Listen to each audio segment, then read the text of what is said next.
တိုစီးပြီးထဲမှာတကယ်ပဲအနှိမ်ခံလိုက်ရတယ်လဲချန်3ယောက်နာရူတိုထဲမှာတော့ကတော့သူတို့ကတကယ်ကိုအားကိုးရတဲ့သူတွေပါဒါပေမဲ့ဘူဒိုခစ်ကိုရောက်လာတဲ့အခါမှာတော့ဒီလဲချန်တွေဟာပရိသတ်တွေတောင်မမှတ်မိနိုင်တော့တဲ့အထိအခြေအနေတွေပြောင်းလဲသွားခဲ့ပါတယ်တကယ်ပဲဒီဇက်ကောင်တွေကိုဖျောက်ဖျက်ပစ်လိုက်တာလားဒါမှမဟုတ်အသက်ကြီးသွားလို့ပဲလားဒီနေ့မှာတော့ဘူဒိုစီးပြီးထဲမှာတိမ်မြုပ်ခဲ့ရတဲ့လဲချန်ဇက်ကောင်3ယောက်အကြောင်းကိုပြောပြပေးသွားမှာပါနံပါတ်1ရှီနိုအာဘူရာမေ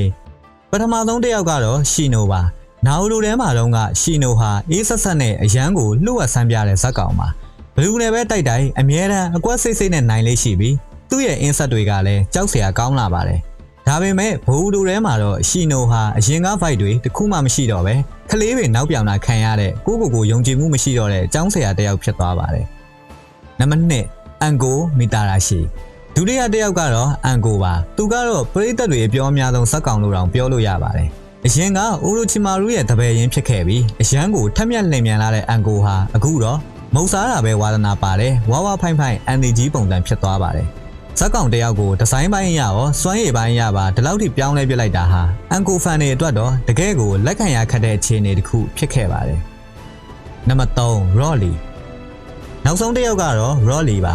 ဇွဲလုံးလာရဲ့ပြရုပ်ဖြစ်ခဲ့တဲ့လီဟာလည်းဘူဒိုထဲမှာတော့တိုက်ပွဲဝင်ဖို့နေရာမရတော့ပဲနောက်ခံလူတယောက်လိုပဲဖြစ်နေပါတော့တယ်ဘာတိုက်ပွဲမှလည်းမရှိသလိုသူဘယ်လောက်ထိတန်မာနေပြီလဲဆိုတာကိုတော့ကျွန်တော်တို့မသိရတော့ပါဘူး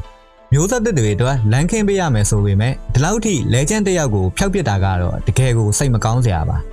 သူတို့တွေမကပဲအရင်မျိုးဆက်ကတခြားသူတွေလည်းအခုဆိုရင်ဘူဒိုနဲ့သူ့တငယ်ချင်းတွေအတွက်လမ်းခင်းပေးရတဲ့နေရာလောက်မှာပဲရှိပါတော့တယ်